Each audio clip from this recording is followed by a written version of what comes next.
네, 안녕하세요. 실전 법률을 알려드리는 현변이고요. 최근에 정말 대한민국 수사가 어떻게 진행되는지 잘 모르겠습니다. 저도 경찰 수사를 굉장히 많이 입회하는 편인데요. 최근 몇 년간 경찰 수사가 많이 좀 힘들어지고 있다. 특히 피해자의 입장에서 고소를 하고 수사가 이루어지도록 하는 것이 정말 많이 힘들어지고 있다는 것을 좀 느끼고 있어요. 고소가 힘들어지고 수사가 힘들어진다는 것은 그만큼 피해자들이 힘들어지는 것이고 가해자들, 범죄자들은 오히려 면죄부를 받고 있다는 것과 같은 의미라고 볼 수가 있거든요. 사실 이렇게 대한민국 수사가 많이 어려워지고 있는 상황이 정말 복합적인 이유가 있을 것인데, 그 중에서도 일선 경찰관 분들이 이게 가장 문제다라고 하는 부분을 여러분께 설명 좀 드리려고 해요. 자, 그런 내용의 고소들이 있다고 해요. 전직 검사장이 나를 살인 청부하고 있다, 내 전 재산을 빼앗은 조직폭력배가 특수부대까지 고용해가지고 나를 암살하려고 하고 있다. 어떻게 들리십니까? 이게 제정신인 사람이 맞나 싶죠. 이렇게 납득할 수가 없는 약간 허황된 내용이 들어가 있는 고소장들이 전국 경찰서에 정말 많이 접수가 됩니다. 또 예를 들면 일론 머스크가 나한테 사기를 쳤다, 도널드 트럼프 대통령이 나한테 사기를 쳤다, 또는 나한테 돈을 빌려간 다음에 갚지 않고 있다라는 고소장을 수십 번씩 같은 내용의 고소장을 접수시키는 그런 사례들이 정말 많다고 합니다. 이런 고소장이 접수가 되면 이 수사관분들은 이 고소장이 접수되는 때부터 힘들죠. 사실 변호사인 저한테도 이런 종류의 상담이 많이 들어와요. 다른 쪽으로 좀 알아보시라 좋게 돌려보내는 편인데, 사실 경찰들은 지금 그럴 수가 없는 상황이 됐죠. 현재 법이 고소장이 접수가 되게 되면 범죄 혐의점이 있든 없든 그 내용이 아무리 허황된 것이든 일단 접수시킨 다음에 그 결과값을 만들어야 되는 그런 절차를 무조건적으로 거치게 되어 있기 때문이라고 해요. 24년도에 전국 경찰서에 접수된 고소고발 사건이 총 67만 7,979건에 달했다고 합니다. 67만 건, 엄청나죠?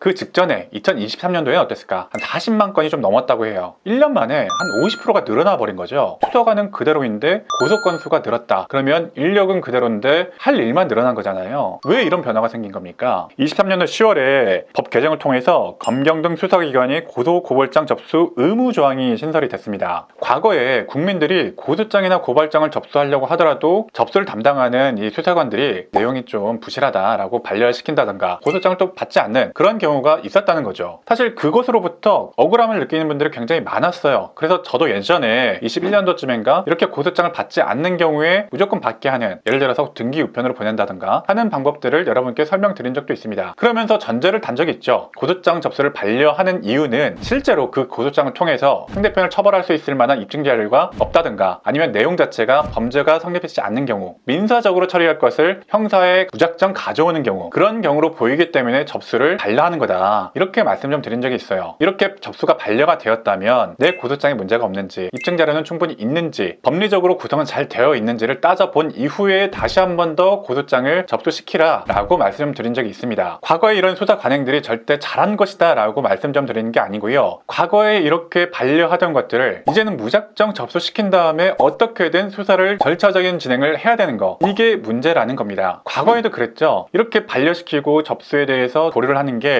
그 피해자를 무시하거나 피해자 보호하기 싫어서가 아니죠. 이런 사건까지 다 받아주게 되면 수사관들이 힘들어하기 때문에 반려하고 접수를 보류시켰다는 거예요. 솔직한 말로 이 수사관들이 인력이 한계가 있잖아요. 한 명당 할 수 있는 사건이 20-30건 정도라고 치면 고소장 반려를 거절할 수 없도록 만든 의무화 규정 때문에 지금 50건, 60건 하고 있거든요. 그 사건들을 형식적인 절차를 통해 가지고 빨리 끝낸다고 하더라도 실제로 피해자가 많고 실제로 피해가 큰 그런 사건들에 투입되어야 될 수사관들의 인력이 그런 절차에 허비가 되고 있는 게 사실이란 겁니다. 특히 정말 반복적으로 고소꾼들 있잖아요. 이런 고소꾼들은 여러분들이 상상할 수 없을 만큼 고소를 계속해서 반복해요. 100번, 1000번, 이렇게 10,000번씩 고소하는 사람도 있어요. 그런 사람들이 고소하는 것을 형식적으로 그 절차를 끝내기 위해서 수사관들이 계속해서 거기에 인력이 허비가 되고 있는 겁니다. 정상적인 상황이라고 볼 수가 없죠. 그런 말도 안 되는 수사를 하기 위해서 경찰 인력들이 허비가 되고 있는 그런 점들이 상당히 좀 많다는 겁니다. 그게 무슨 시간이 좀 많이 걸리나? 라고 느끼실 수 있겠지만요. 그런 허위이거나 실제로 범죄 성립이 안 될 것 같은 사건에 대해서 절차적으로 마무리하기 위해서 한 건당 평균 5시간에서 8시간 정도가 소요가 된다고 합니다. 또 이런 분들 조서 받으러 와가지고 쉽게 끝납니까? 그렇지가 않죠. 수사관분들을 붙들고 몇 시간 하소연도 할 거고요. 수사관들 말 한마디 꼬투리 잡아가지고 또 직무유기로 고소하기도 하고, 이런 경우가 진짜 허다합니다. 제가 지금 누구 편을 드는 게 아니고요. 실제로 그렇다고요. 결국 이런 고소꾼들이나 아니면 고소 고발을 반려할 수 없도록 만든 조항 때문에 결국 피해는 누가 봅니까? 내가 진짜 피해를 입고 고소를 해야 되는 그런 분들이 피해를 입는 거예요.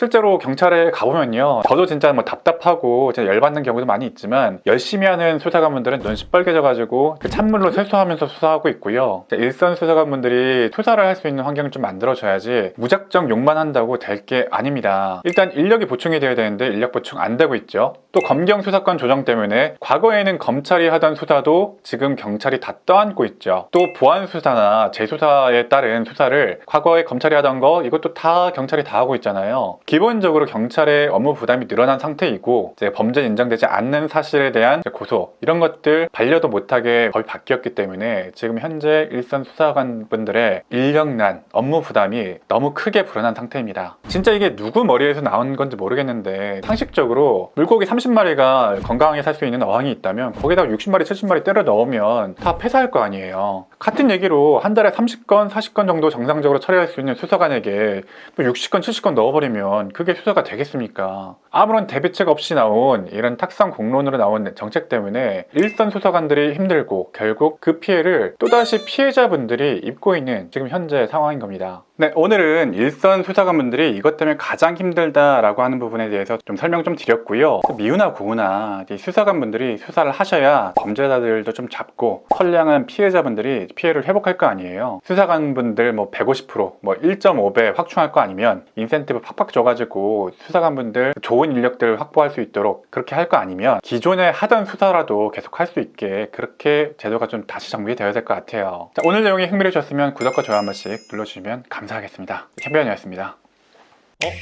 구속 그렇게 하는 거 아닌데 이렇게 한번 해보세요. 고소의 기술에 그 내용을 담았습니다. 지금 서점에서 구매하실 수 있어요.